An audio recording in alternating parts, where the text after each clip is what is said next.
Bonjour à tous et bienvenue dans un épisode un peu plus champêtre que d'habitude, puisque vu le temps, j'ai décidé de faire ça dans mon jardin. Vous le voyez, c'est un endroit parfait, vu la hauteur des herbes, pour parler du sujet d'aujourd'hui qui est la peur. Et pour ceux qui ont peur des serpents, je vous garantis qu'il y en a 2-3 cachés dans les hautes herbes. Avant tout, comment vous définir la peur?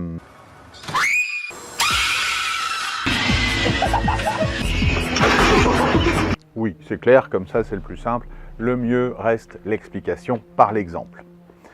La peur, c'est quoi au final? La peur est une réaction physique et physiologique animale qui a pour but la préservation d'un individu face à un danger. C'est d'ailleurs pour ça que lorsqu'on vous surprend, vous sursautez avant même de savoir ce que c'est.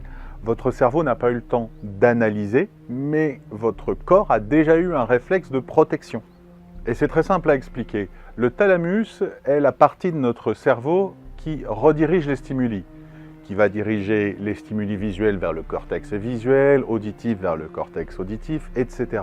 Mais quand il enregistre des stimuli liés au danger, on saute toute la partie cortex et on arrive directement aux amygdales. D'où le fait d'être instantanément surpris et de sursauter sur l'instant. Dans la peur, il y a aussi notre hippocampe qui joue un rôle prépondérant, notamment dans les phobies.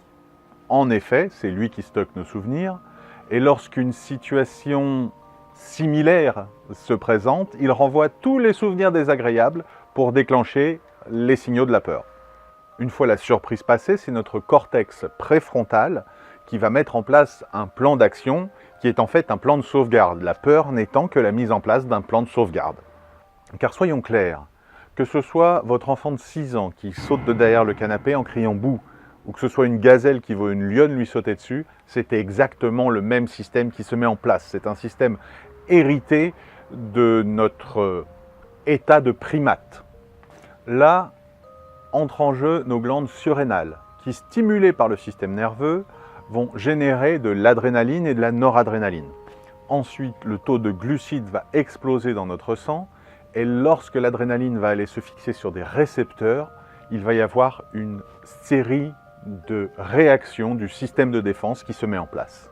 Augmentation du rythme cardiaque, augmentation de la pression artérielle, dilatation des bronches, ralentissement de la digestion. Ce qui signifie circulation accélérée de sang dans nos muscles et pour notre cerveau.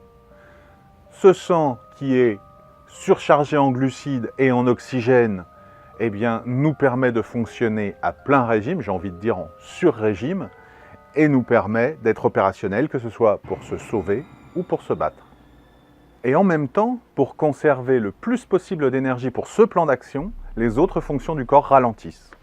Il faut bien comprendre que notre corps, qui est une machine tellement complexe qu'après 6000 ans de médecine, les médecins n'en ont toujours pas fait le tour, ce mécanisme si pointu arrive en une fraction de seconde à se recalibrer et en quelques secondes à être totalement opérationnel dans un mode complètement différent que son mode de fonctionnement normal. Pour info, il existe une maladie qu'on appelle la maladie d'Urbach-Wiett. Alors, je suppose que ça ne se prononce pas comme ça, je suis désolé d'avoir écorché le nom, mais voilà.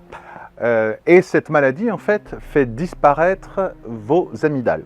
Donc, plus de réaction de peur du tout. Ce qui, pour un humain, est étrange, voire fâcheux, et pour un animal, signifie la mort pure et simple.